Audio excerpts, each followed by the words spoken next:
थालिरखौ बोरै थुयो बेबायदि थुनांगौ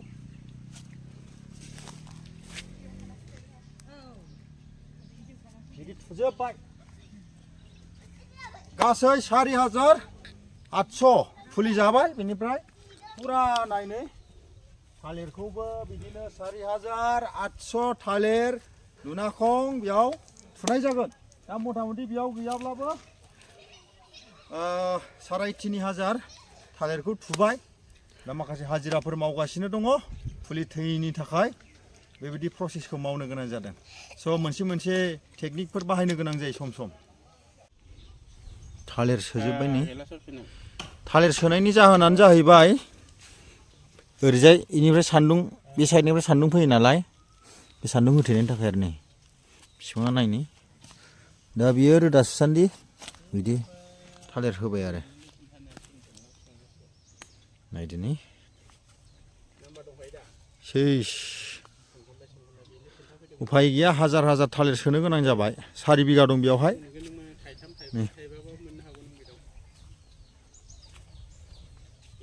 बेबायदि होनांगौ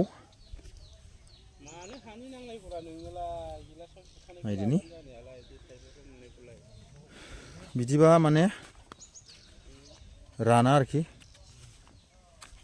रोदा सुसान्दि बिदि होनो हायोब्ला बिफाङा बारा थैनायनि हारा खम जायो आरो बिबाङा नायनि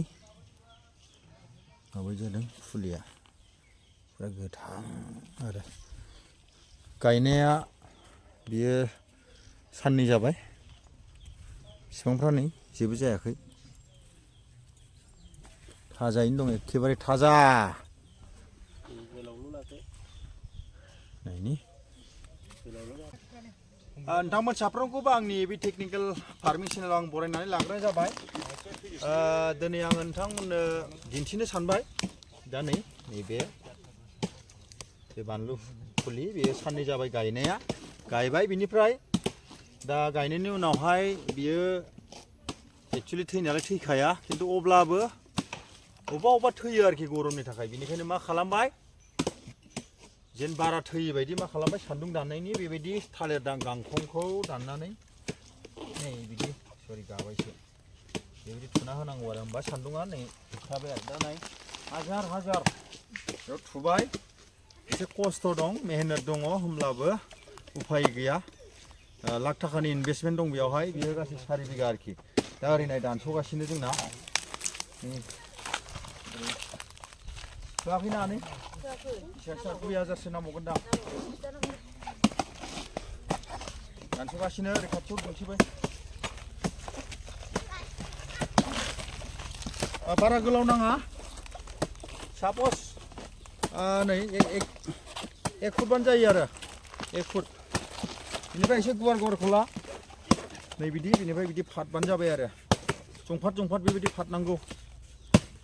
दा बेबायदि आं नोंथांमोननो लकेसनखौ एसे देखायनो सानबाय नै जायगाखौ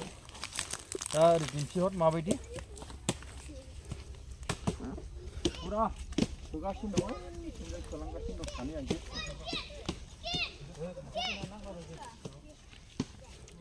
एसे सान्दुं एसे अखा दोमैदों बेनिफ्राय अब्लाबो नायनै फुलिया बेयावहाय सान्दुंनि बिदुङा डाइरेक्ट नाङैखाय बारा बियो माने नै दाबो थाजायैनो दं आरो जेबो जायाखै बे बिफाङा बिदि होनांगौ आरो बेनिफ्राय बेखौ जोङो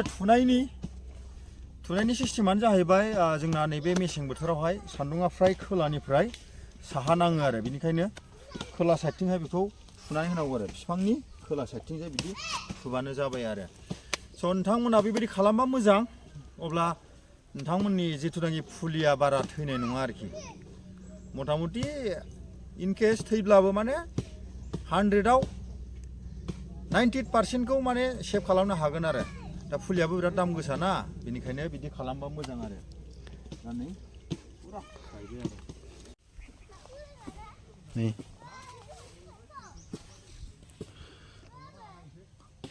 बे मालसिं खोबनायानो जाहैबाय बेखौहाय मेचिनजों खोबनाय जादों बेनिखायनो हाया नै बे हाया बेयो आरोखि एसे बिदि होसिननाय जायो आरो बेनिफ्राय बे जेबो नङा बेखौ उनावहाय बोखोनानै बेयावहाय हासार सारनाय जाखागोन आरो बेबायदिनो फुरा लाइन लाइन नायदोनि जोंनि जेबो जायाखै फांफ्रोमबो बिफांखौ नायनै खुनु राननाय गैया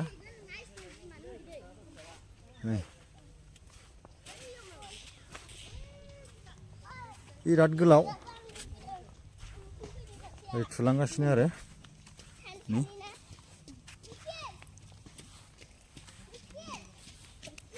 मा नोंसोरबो रोगादों नामा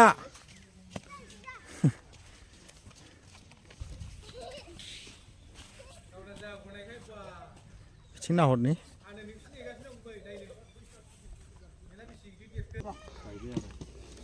स' भिडिअखौ आं एसेबांनो गोलाव खालामला बेखिनियावनो दोनथ'बाय थेंक इउ